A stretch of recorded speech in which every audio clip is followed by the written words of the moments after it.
Utilities and Telecommunications Committee, and I think we have one bill on the agenda today. I'd like to recognize Representative Cantrell. Would you mind asking blessing upon this meeting and those of us who are in here? All right, let's pray together.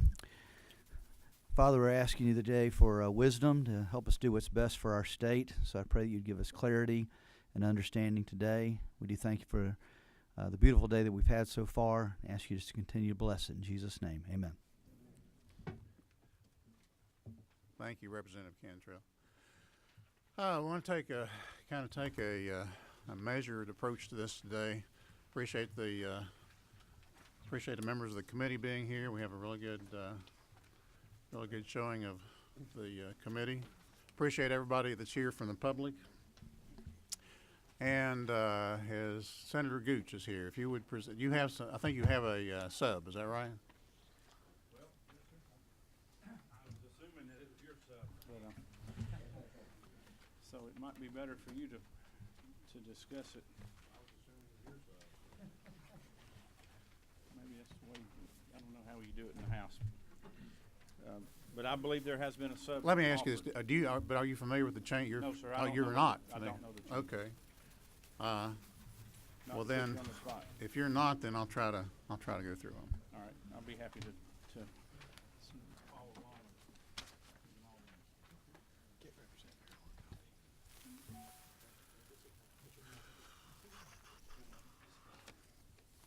along. Okay, we are working with substitute to Senate Bill 426. It's LC 36366S.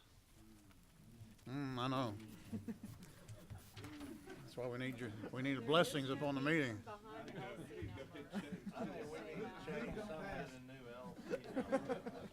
It can happen to any of you.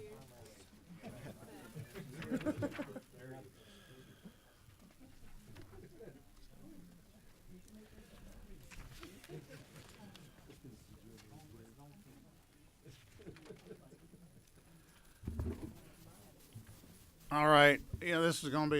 You have to kind of bear with me because I've got the changes, but it's based on the old LC number, the old bill, and so the line numbers are going to be a little different. So just kind of bear with me.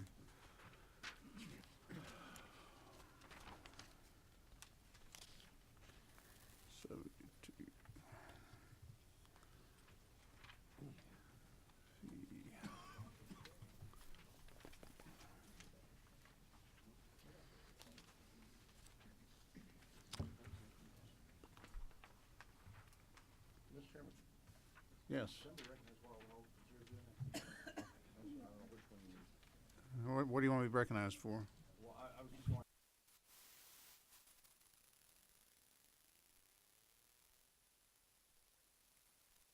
Chair, while you're looking at the changes, I mean, I think when we had the presentation, our previous meeting, we had it from the senator at a very high level. If the senator could, that was the first time we had seen the as passed bill by the Senate. I've had a chance to go through that and talk about it. Could the senator go through the sections and just give us a little bit of a lower issue? I know from my standpoint, the questions I'm being asked by the cities that I represent are related to how their laws are preempted by this. I think in some cases the streamlined process is trying to balance that with an adequate deployment process. So maybe the senator, could you take just a second on the sections and talk us through and maybe take a question? I know the chair wants to move through this. Yeah, Representative Martin, let me say this now. The last meeting, we went through all those who had signed up to speak, and the senator, I mean, he's free. He's here to present his bill, so he can do whatever how he wants to. But we ask a member from the public to go through, and he did go through by section. So it's gone through by section before, but if the senator wants to do that, he can again. But it's up to him. I believe the gentleman from Verizon went through the bill section by section, but I can sort of paraphrase what the entire bill does by topic. And then if there's a specific area of your concern, maybe we can drill down a little deeper in that. But it may be more appropriate for the people who have the concerns to ask specifically about that particular part of the bill and not go through an entire 2-hour process again. So And let me direct that, Senator, to the chair too, because I do, and I remember the gentleman that went through that and the access and the streamlined process. I did have a question, for instance, about 3666C2, where you grant access and so forth. So I was just going to ask you a question about that. I was going to let you say that's access fire and away, other fire questions. away. But I'll yield to the chair and hold my questions for later. I was just going to try to multitask there.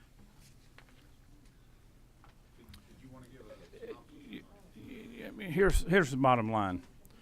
We've talked about infrastructure, and we're talking about emerging technologies and the fact that we're going from one type of facility to another. And as we all know, public right-of-ways are owned by the general public. They're not owned by cities. They're not owned by the state. They're owned by the general public. Each of those levels of government have a responsibility of maintaining them and taking care of them. But this bill protects areas of historical significance. If there are places like Dahlonega, Savannah, you can name probably 100 of them that have downtown historic areas. Roswell, I've talked to the city council in Roswell. Their concerns are legitimate, and that is, will this bill allow these providers in the room to just proliferate poles all over their downtown areas? The answer is no, it will not. The cities and the counties will continue to maintain the permitting requirements that they have in place today. They'll have to follow the laws as that are passed in this bill, but it allows and it requires the wireless providers to first obtain a permit to put an antenna on the right-of-ways that are managed by the cities and the counties. The first preference is for co-locations on existing poles, and those are numerous. If you look around where we are today, there's thousands of poles already in place, and these poles are being used for this new technology. And so if and when a company says we cannot put our technology on an existing pole, and here is why: they have to use a certified engineer that certifies this. They present that documentation to the city. The city or the county then has the obligation and the ability to go and confirm for themselves whether or not that antenna could exist on an existing pole. If they find that there's good reason to allow them to put that new pole in, the companies are going to be allowed to put the new pole in. If the city or the county finds that there are existing poles that should work, and they can justify that and they can talk to the applicant, then they'll work out an arrangement to go on the existing pole. There will be times where new poles will be needed, no question about it, but those are going to be much fewer than the co-location. So that seems to be the biggest concern that I've heard from the local governments, and I don't want to minimize that because I think they have legitimate concerns, but I think the bill as written gives them that protection. But it also gives these wireless companies the opportunity to utilize that public right-of-way and pay a fair price for applying, and then a yearly fee to be on those poles. And we are talking about existing utility poles as well. It's not exempting the EMCs or Georgia Power. The exemption language in the bill simply talks about the fact that they already have an obligation to set fees based on either a federal regulation or a fee scheduled by private agreement. So that's the biggest concern they have. Some of the other concerns deals with the size of the equipment. Some of these antennas have to be fed, I guess you could say all of them have to be fed by equipment that would be attached to the pole or adjacent to the pole. That language is in the bill, so there's been some comments made about that as well. Areas of underground utilities. If a municipality or local government requires all utilities to be underground, then these companies would not be allowed to permit poles in that area. It does say on a non-discriminatory basis, so you can't allow poles for one utility company to do it and not allow others. And I think that's fair to be leveling the playing field. Abandoned facilities. If for whatever reason this equipment is no longer in use, and I think the timing in there is 9 months or 12 months, then they are required to have that equipment removed from the right-of-way. If the city or the county wants to widen the road or do any kind of road work, the private companies are required to move their equipment, just like you would if you had a power line on the right-of-way. Amicalola Electric, Georgia Power, EMC, they all have to come and move their poles, and they have to do that as fast as they possibly can. There's not a shot clock on utility companies to do that because there's no two jobs the same. It would be impossible to decide that every company in the right-of-way had to have their utilities out of the way in 30 days because a city wanted to widen the street. That's not practical. The DOT doesn't require that today, and I don't think cities and counties do that today. That's the biggest concerns I've heard from the other side of the fence. Now, the big topic that I've heard from some of my locals is we need to charge more money.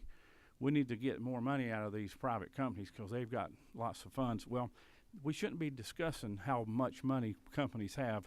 We're asking the private companies to put this infrastructure in for our use as our citizens. This isn't about making a profit. This is about delivering a service and a good product and an emerging technology in a world we live in when other states around us are already doing it. And we need to be sure we get a piece of that action. And that investment is going to be good for our economy, not just here in Atlanta, but across the state and downtown areas as well. So I don't know if I answered the questions thoroughly enough, but we can get into the details as the chairman decides is necessary. Okay. I think that was a good, good explanation, and in addition to what was provided to us the other day. Yeah, you may. I would just ask that, as I said the other day, if we would just ask one question, and then if other people have Sure. questions, let them ask one and come back around, Yeah, so we don't this dominate just too much. directly, Bill, and I think this is helpful to the author of the bill because the section, sorry, I mean, 36.2, the access to the right of way. Are you in the new draft, the new draft? substitute? Yes, sir. 36.6. 666. 666. Yes. S. All right. Let's go with the What S. page are you on? It's 5, line 153. It's just that section. This is just the access to the right of way. I just Yes. wanted you to help and if you could expand just for those that are listening and may see this later. Some of the concern that had been earlier in the bill was that, you know, this right of way access would provide unfettered access and the cities and the counties wouldn't have control. In reading the current bill and talking to people, I just want to make sure you understand what I do. That paragraph 1 defines that right-of-way access. 2 tells you how, you know, if it's less than 50 feet or no higher than 10 feet over a current pole, if you're co-locating, you fall in this process. Paragraph 3 is what I'd gotten some information back from the cities where they had some issues with, that if you go outside that process, if you build a big tall thing, you know, we had resolutions passed up our way where it looked like this bill was going to let folks build under this bill what we would consider regular cell towers out there today. Mm-hmm. But in reading that bill over on lines 170 through 171 through 176, it refers to 3666C4. Would you agree, Senator, that going through that approval process, if you're doing something other than a pole, a co-location on a pole or a new pole 50 feet or less or 10 feet or more, that the cities have on line 442, I'll call your attention, if the authority denies the application, there must be a reasonable basis for the denial. Would you agree that reasonable basis is whatever rules and regulations the city has for any other providers or any other things out there, that this is giving folks building under this bill would not have any more ability to build a high structure from the city because of this bill? Do you agree with that? The cities would be able to stop that for the reason that their ordinances or they had limitations that I said think you can't do that. That would be a reasonable reason for denial. I would think they would have to provide accurate, factual, documented data to explain why they would deny that permit. But for instance, if they were in a district where they didn't allow heights of buildings to go, residential areas in Alpharetta don't allow buildings over a certain height, and therefore churches are valid in residential areas, but if they have a spire over a certain height, law is And if they did upheld not, them to go down. So if and- that would apply there, this would apply to them and as if- well, right? well, that's private property. This is public right of way. But if they didn't allow those other utility providers to go exceed high. that height, I think that would be non-discriminatory. Okay, that's what, but that's the reasonable reason, that would be a reasonable reason Yes, for denying. But I would Okay. defer to the attorneys in the room as well, so. All right. That's very Thank helpful. you, Representative, Thank you. for your question. We have another question. Representative Jackson? Thank you, Mr. Chairman. Senator Gooch, I would also like to highlight lines 190 through 193.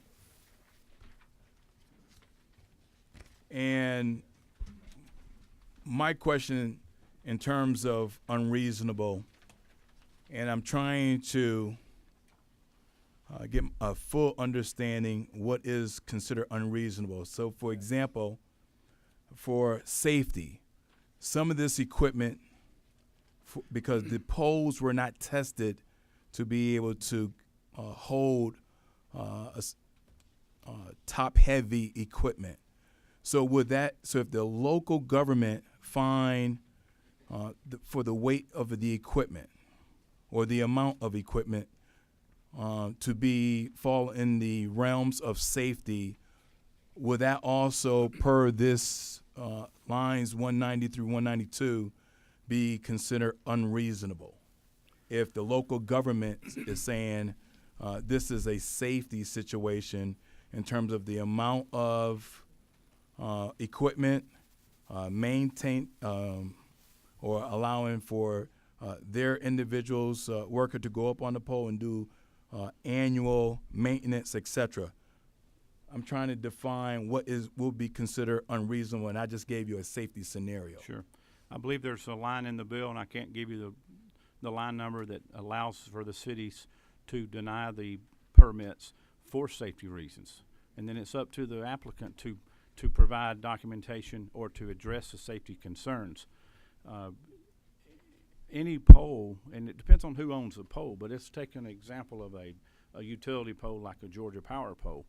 Georgia Power owns that pole, and they would require that any person to attach their lines, whether it be a cable, telephone company, cable operator, whomever, they have to attach those pole attachments under their control and under their supervision and their guidance. So there would be engineering issues that could be addressed by them. They would be required to do that as well. So the applicant, whether it would be a wireless provider or a cable operator, whomever, would have to make sure that the integrity of the pole would handle the extra weight, just like the DOT would do on a bridge attachment. If you go to the DOT today and want to attach a 6-inch water line to one of their bridges to cross a river, you have to make sure that the integrity of that bridge would handle the extra weight.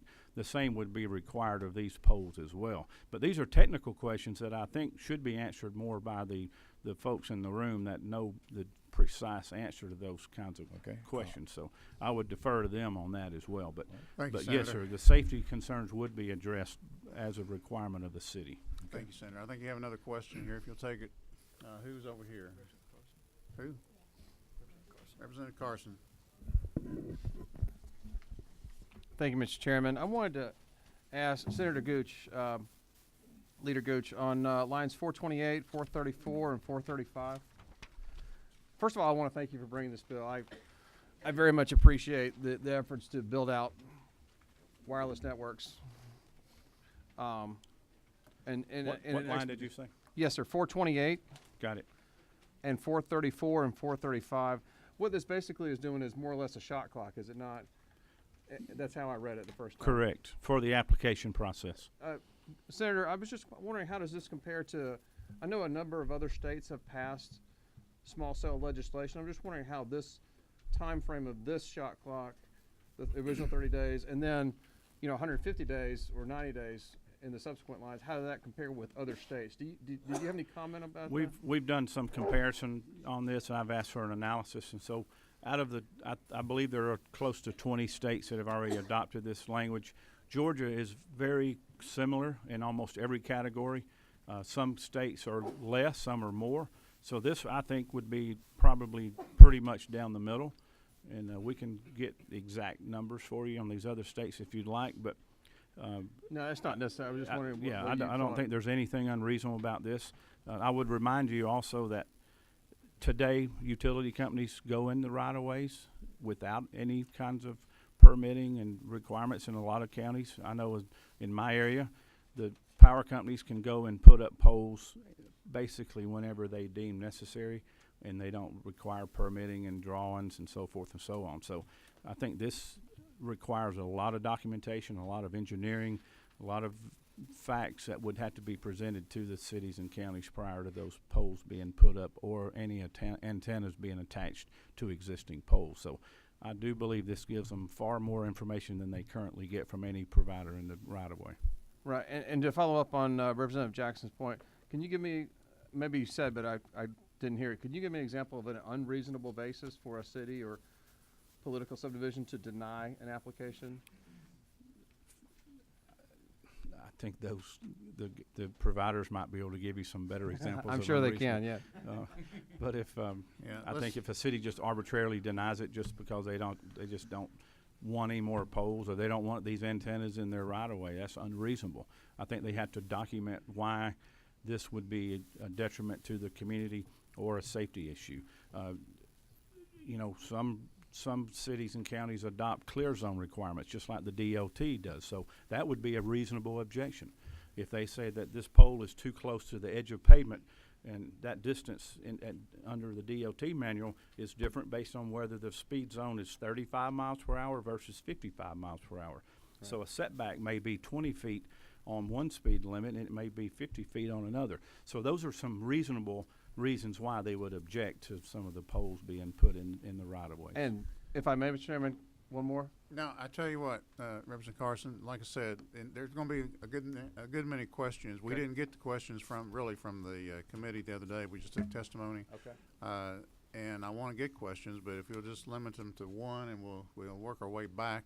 I would also say that I appreciate the Senator and the answers he's given us and explanations, very good.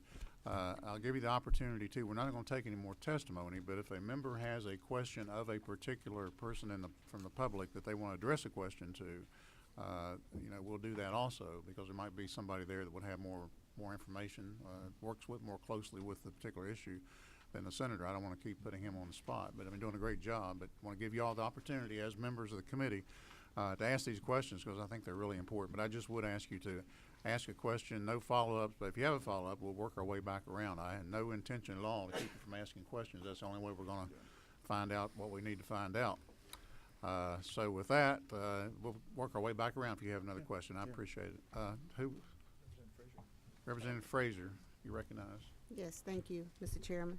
Senator Gooch, thank you so much for this bill. I just need some clarity on possibly, I'm from the Augusta area, and I know we'll probably be last getting these cell towers if they were to be installed, because I'm basically going toward the rural areas. My question to you is about safety factor again. As it relates to our small cities and municipalities, who is responsible for, once these towers are set up, for example, they are in place, the small cells are attached, and we have them going through the cities. In the event that there is an act of nature, or there is an accident where one of these poles are broken or falling on private property, I am just trying to find out what is the process for reporting these incidents, and who's responsible as it relates to our citizens for any major accidents that might happen. I know that in the case of the poles, that the providers are responsible for the poles, but where is the liability as it lie with the citizens? There is a section in the bill, now that we've moved things around, I'm looking for it, dealing with the immunity clauses, both on the cities, counties, and the providers. But there's also a provision in the bill that requires the companies to come to the scene if there is an accident or there's a problem with the pole being broken or falling down. They would have to remove that pole within a certain amount of hours. I think it's 24 hours. or the city or the county could move it, and then they would basically recover their charges for that service. So the responsibility is somewhat similar to what a utility company would do today. If you have a major storm and there's thousands of telephone poles or utility poles that are blown down due to a hurricane or a tornado, then response times are probably going to be delayed. If it's a one pole incident, when a car hits a telephone pole or a utility pole and all the power lines are laying down in the road and you've got cable attached to that pole and you have wireless antennas on the pole, well, the first thing you're going to do is you're going to surround the area with public safety personnel until the power company can get there to shut the power off. Once the power is turned off, then the power company is going to remove the hazards of having the poles laying on the ground. And then they're going to go to try to reinstall a new pole. The first person up is going to be the power line. They put their power up top, and then the telephone companies and the cable companies would follow, and then the antennas that these wireless devices would be attached to these poles would probably come last. And so all of those small little antennas that we're talking about, they're not going to be the significant problem in a situation like you're explaining. The power line would have to be the first issue addressed because that's where the most hazard would be. So all of those providers would show up pretty much at the same time, but the power company has to do the first action, and that is to re-erect the pole that's laying down on the ground if the utility pole is knocked down. I hope that explains it. So the responsibility is between all of those providers, whoever owns that equipment on that pole. So they would share in that responsibility of putting that back up. But the wireless provider would not install the pole if it belongs to Georgia Power. Georgia Power would have to do that. So if there's any liability in that situation, it would either fall back on Georgia Power or back to the person that caused the problem, whether it be a car accident or whatever. If it's an act of God, I don't know, you just hire a bunch of lawyers and go fight it out in the courtroom. So Okay. I think Representative Belton, you line had is that? a question? Chairman, 531. I noticed I live in a very historic district, and they're very concerned about this bill. And in general, I like the bill. The ACCG put out a point paper saying they were requesting on line 244 of the new substitutes, to remove the words reasonable, non-discriminatory, and technologically neutral design to historic districts. Would you have a problem with removing those? They say that allows too much wiggle room. Would you have a problem with removing those words? For historic purposes, for historic properties? Yes, line 244. An authority may require reasonable, non-discriminatory, and technologically neutral design or concealment measures. If you denied one company and not the other, I think you have a problem. So I think that's why the non-discriminatory language is in there. So if you're going to allow the power companies to have poles in a historic district, then why not allow the providers, the wireless providers, to attach their antennas to that same pole? I think that's why the language is written the way it is. So if you're going to if you're going to require concealment, then I think that's fair for everyone. Let's conceal the boxes, and whatever that requirement is, that's being left up to the local governing authorities to decide that. But as long as you apply that rule to everyone, I think the wireless providers are okay with that language. So you're satisfied that this protects historical districts from not being blighted? Yes. Okay. I would not support it if I thought it would not, because of my hometown I live in. All right, thank you. Let's see, But if you had stronger language that the committee wanted to put in there, then I would be supportive of looking at that. I'll go ahead and make. All right, Representative Cox. Let's make sure I turn off. Mr. Chair, I'd like to just direct my question. You said to others in the audience. I'd like to hear from. Oh, you need to go to the mic, I'm sorry. No, you don't have one there. I'd like to hear just from the municipal association. I'd just be interested about the shot clock language. If there are member cities in the group that would have difficulty in complying with the 30-day shot clock and even the other shot clocks in 150 and 90 days. For example, the city of Lilburn comes to mind. I mean, would they, sort of what is the impact? I mean, are those reasonable requirements regarding those hours or those number of days, beginning on 4/28 through 4/35. Who are you addressing the question to? I'm assuming representatives from the Municipal Association or GMA. All right, who is here from GMA? Now, I'm gonna, we'll go with that, Representative Cox, and I appreciate the question. And I sat back over here, so I can't I answer. know, I hesitate, don't wanna ask, anybody how their opinion of the bill. But we'll go with that. I mean, if you have I just want you to speak to the, I want you to Parsons. speak to the bill and Sure. speak to a section and lines and, if there's some problem with the bill, but I just don't want you or anybody else saying, well, we don't like it because it hurts the cities or it hurts the counties or it hurts the industry or anything like that. I mean, that's just not gonna do anybody any good, but Yes, sir, I understand, and I actually can provide a quick response for you, Representative Cox. I appreciate the question. Our members are fine with the shot clocks and with the permitting schedule. That was never our concern with the bill. Even our largest member, the city of Atlanta, who receives the largest bulk of permits annually, returns those permits in 30 days or less. So we're fine with the shot clock provisions. I think Representative Martin, you had another question. Back around to you. Thank you, Mr. Chairman. I wanted to go back to, I think Representative Carson to the senator. I think it's again helpful to just further explain the bill.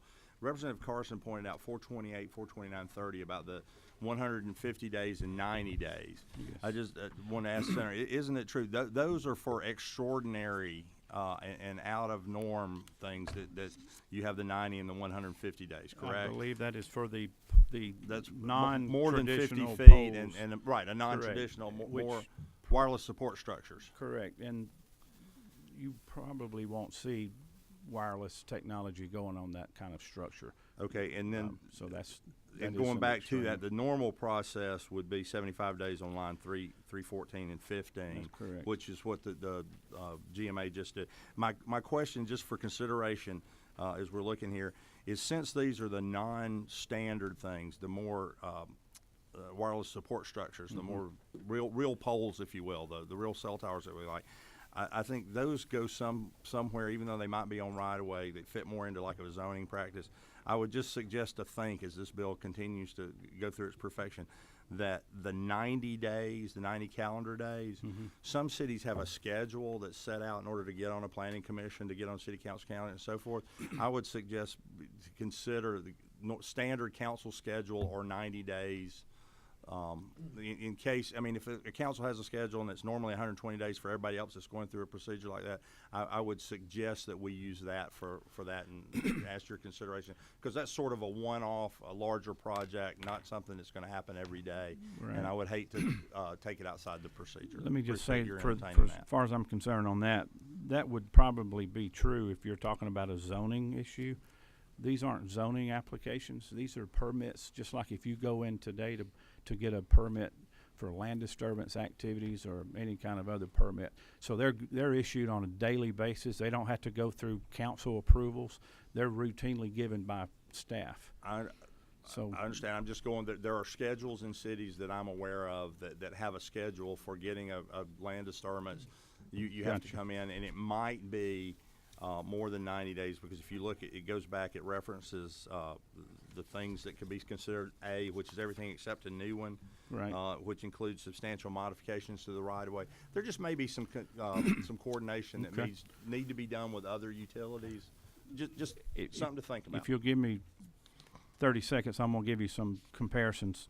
Georgia's shot clock is 75 days. Arizona passed the bill effective August of last year. They have 75 days. Colorado, effective last year, 90 days. Delaware, it's in effect today at 60 days. Florida, 60 days. Indiana, 10 business days. But Iowa, Senator, 90 days, and Kansas, 60 days. North Carolina, Are those for the standard small cells, or are those Those for are the for one-off? those- And what I'm asking you about is the one-off procedure, not the standard that's on line 3. Correct. Just something to consider. We won't Yeah. belabor the committee's time with it today. yeah, I mean, you can make this as low or as high as you want.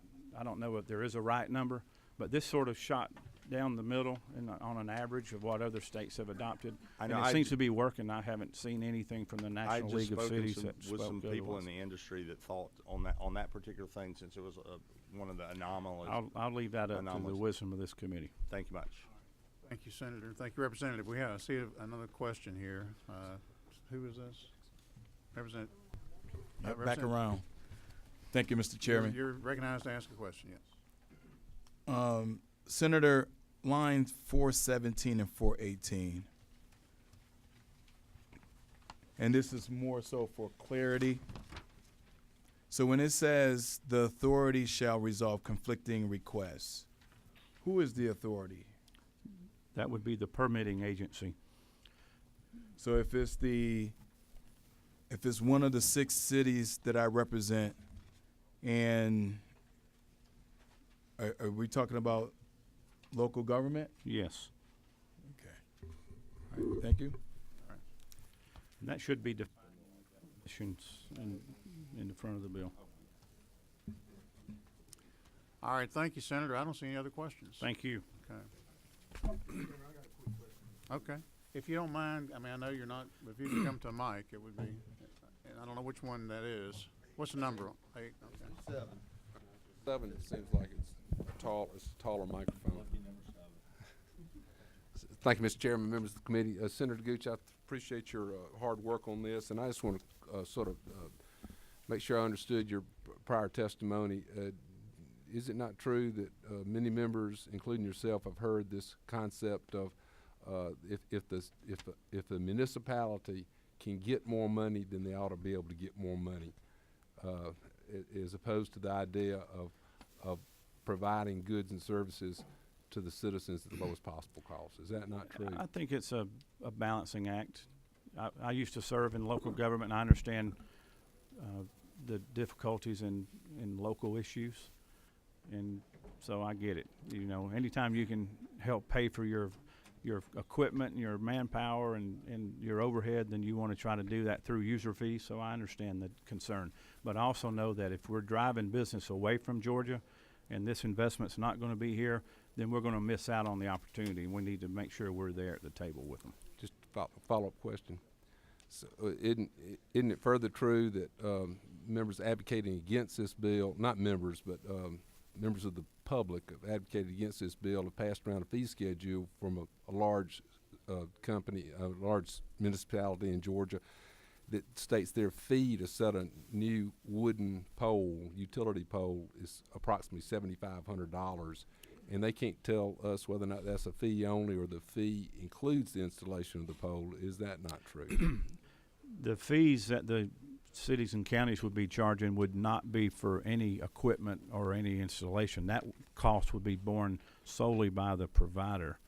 So if an existing pole has to be modified or upgraded, that cost would be borne by the applicant, not by the municipal governments or the local governments at all. So those fees that we're talking about are simply fees to cover the overhead of the cities and county staff that would be processing the paperwork. In addition to the cost of the actual Exactly. Yes. contractor's Any work cost and for the provider is relocation. in addition to all of this. Just, is it not further true there's a pole manufacturing plant in Mitchell County, Georgia? It's been long established that will sell 45-foot treated wooden poles for $200 a piece. And is it not further true that certain municipalities in Georgia, will go unnamed, tell me that they can install a pole at no more than $2,500, and the best range estimate is $650 to $1,200 per wooden treated utility pole. The man knows of which he speaks. Thank you. I appreciate your efforts on this legislation. All right, thank you. I have no idea. I see. Representative Carson, I recognize you to ask a question. Any more questions besides me? I don't know, there might be. Okay. Too much. Again, Senator, thank you for bringing this, and I think it's going to streamline the process as I see it. Yes. Several years ago, I did some work in regard to communication taxes and so forth, and the disparities or at least lack of similarity among various structures. Would you be willing to consider a friendly amendment? Because there are providers who provide content over the internet, whether it's carrying the programming or providing the programming, such as YouTube or what have you. There really seems to be the future of YouTube TV and so forth. And some provide over broadband, over hard cable. Sure. I absolutely support this. I just don't want to be in a position where we're taxing different technologies differently for what could be at some point very, very similar technology and is arguably now the same technology. Would you be willing to consider an amendment? Vice Chairman Carson, you can ask a senator how he feels about it, whether or not he would accept it. Unless you have an amendment that's been submitted to the committee, it wouldn't be considered though. I have an amendment right here. No, you're not recognized to do that. I'm sorry. I would remind you that I'm not a voting member of this committee. Okay. But I would urge caution if you're referring to reducing or eliminating cable franchise fees. I think we have several issues already on this bill from the local governments that creates a larger one, and so if you can pass that out of the House, then we would consider it in the Senate. I don't have a problem in concept with lowering or eliminating the cable fees, but I think the fiscal impact on the cities especially would be large. I think lost my train of thought. I think the fees that you're talking about are applying to cable. They're the only franchise fees that counties receive today. Counties do not get franchise fees on any other utility provider. Cities do. And so I think that is a bigger discussion than we probably have time to put into play this late in session. But I think there should be some work done, and I think some of your other committees have already looked at some kind of a consumer service tax that would replace that. Correct. So I didn't particularly like the part putting it on a satellite dish customer because they're not connected to any kind of right-of-way use. So, this franchise fee is basically a lease payment for the use of the public's right-of-way. I believe the fees that we have in this bill are not necessarily equal, but somewhat comparative to that. Yes, so if they're going to pay all these annual fees for each antenna, then I think that is substantial enough without adding franchise fees to what we're doing with them. But what you're particularly advocating for now is to lower the fee, which is 5% currently for franchise fee, to some other number. That is going to become probably a big discussion in this committee if you're ready to handle that. That's, again, at the will of your committee, but I just think we're sticking our hands in the hornet's nest when we do that here today. All right, thank you, Senator. Thank you, Representative Carson, Vice Chairman of the committee.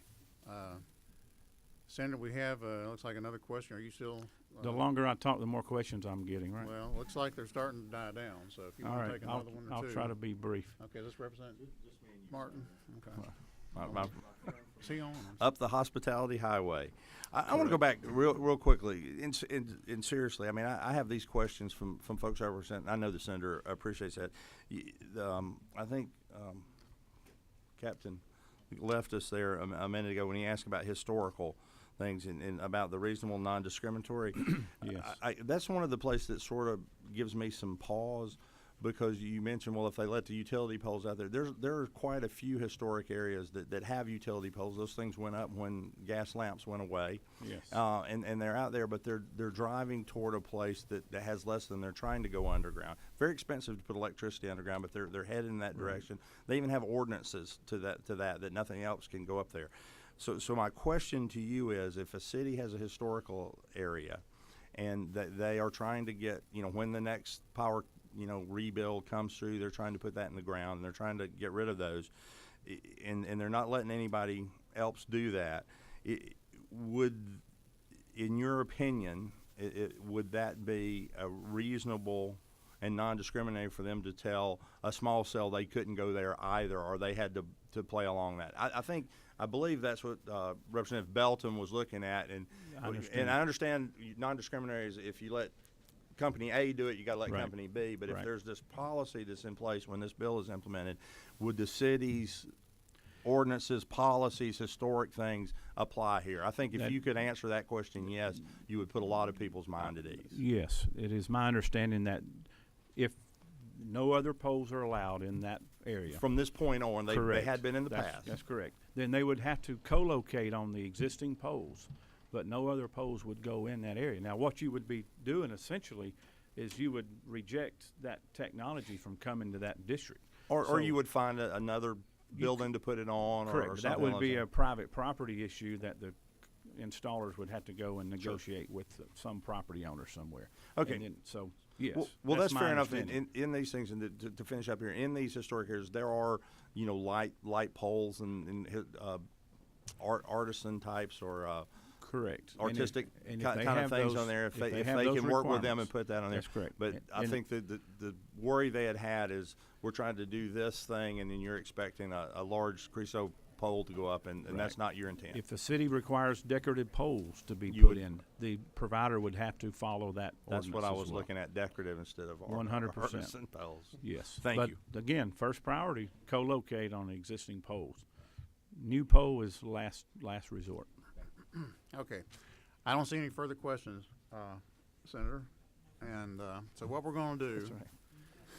That's right. no, if there are no objections from the committee, we're going to perfect this substitute, LC 363666S. Or attempt to do some more work with it, and then we'll take up the bill. You've got that before you. Representative Carson, I'm going to call upon you to make a comment if you'd like. You said you had a comment you want to make about a proposal that you had. Recognize you for a comment. Comment only, is that correct? Okay.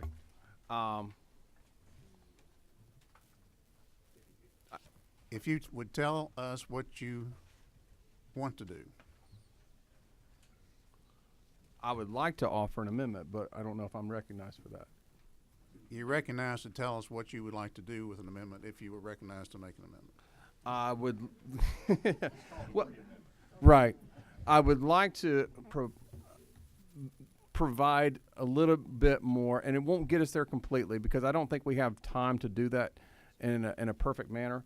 What I would like to do is propose in section 3676. Well, it's not in this bill, but it would be an amendment. What I would prefer to do, in theory, is to reduce franchise fees from 5% to 3%. Okay. All right, and the chair, and I'm sure that at least a majority of the committee would probably agree, I would agree that that's a good goal, and it's something that probably needs to be done. But it's the opinion of the chair that it really isn't germane to this bill. I know that there's been questions raised from some segments of industry that this bill is unfair in some way because it doesn't give them something that another segment of industry gets in another way. And I would just suggest, Representative Carson, Vice Chairman Carson, that is something that you would pursue In a with separate a piece of separate piece of legislation. Okay. And I would be glad to, more than happy, to try to help with that. Okay. I'm sure other members of the committee would also, and appreciate the concern and I guess I can say the effort, to a certain degree. But thank you. We would have. I mean, I would not have minded, your proposed amendment being distributed. But and if you want to, we will. But I am calling it out of order, though. Okay. Now, with that having been said, we have another question. Who's this? Representative Jackson, who do you have a question of? To you, sir. Okay. Only because you just prompted a thought, and I believe it is germane when you look at lines 497 and 498. And we often keep talking about a level playing field to be fair. And so when we start talking about rates and fees and terms, I think it might help this body, and I respect the Representative Carson bringing it up when you start talking about fees, because I think it also helps us all to understand the impact of this bill. And so when I look at lines 497 and 498, rates, fees, and terms, all those who play in the right of way, it might be a good opportunity, if convenient, for us to start talking about this. So that way, we're not hearing a lot of the anecdotal information that we continue to hear as it relates to small cells. All right. Thank you. I appreciate that. And we can have the conversation. This isn't the time and place to have it, but as I said, I think there will be a time and place to try to address that. But I appreciate both of you on that. And here again, we are working with this sub, and what we're going to do is attempt to make a couple of changes to it, and then it would be the will of the committee. And the chair has a proposed amendment. And I think, has that been distributed? Okay. And that would be on line 107. Delete 28 cubic feet on line 107 and insert 25 cubic feet.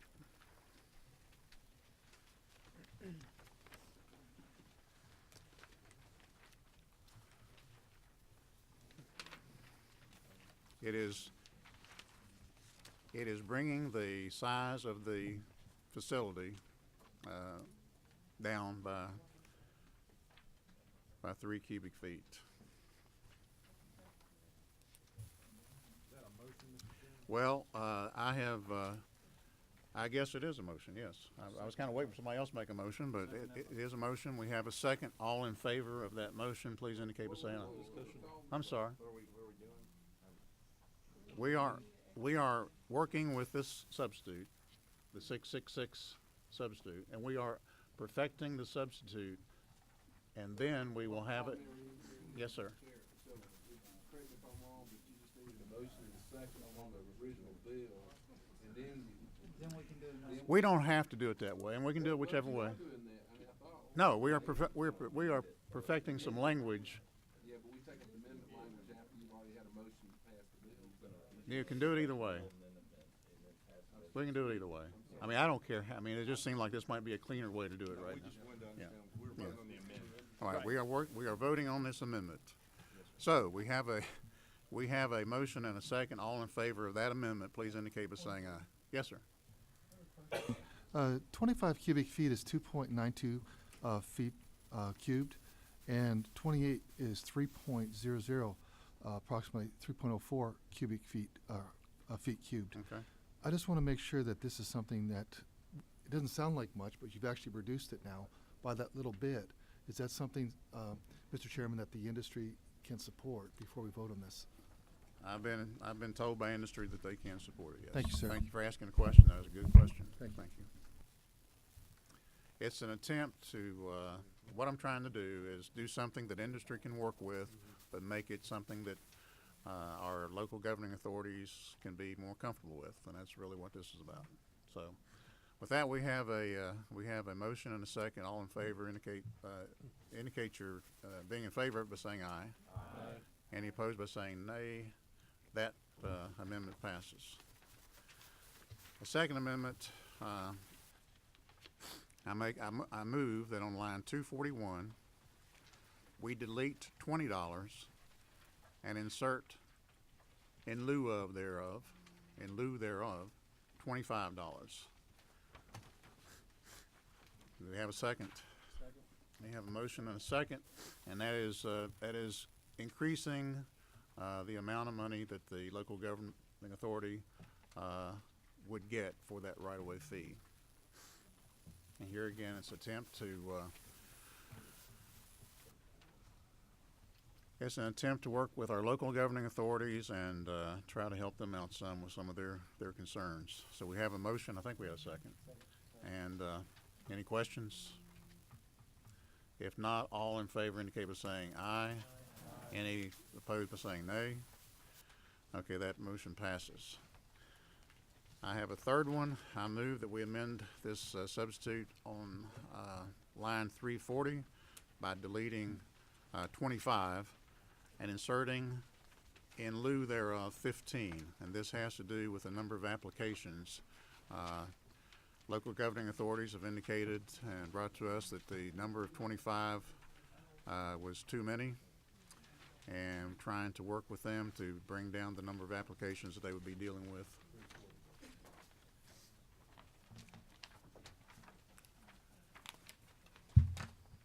Take a look at it.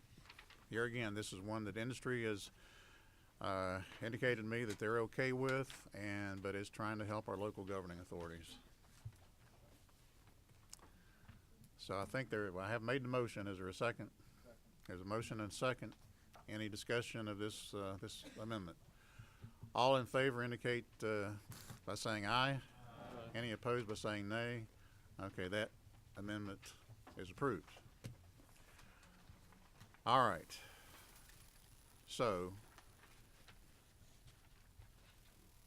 are there any other amendments that have been presented to the committee before this meeting? Okay. That's the only ones you will accept, Mr. Chairman.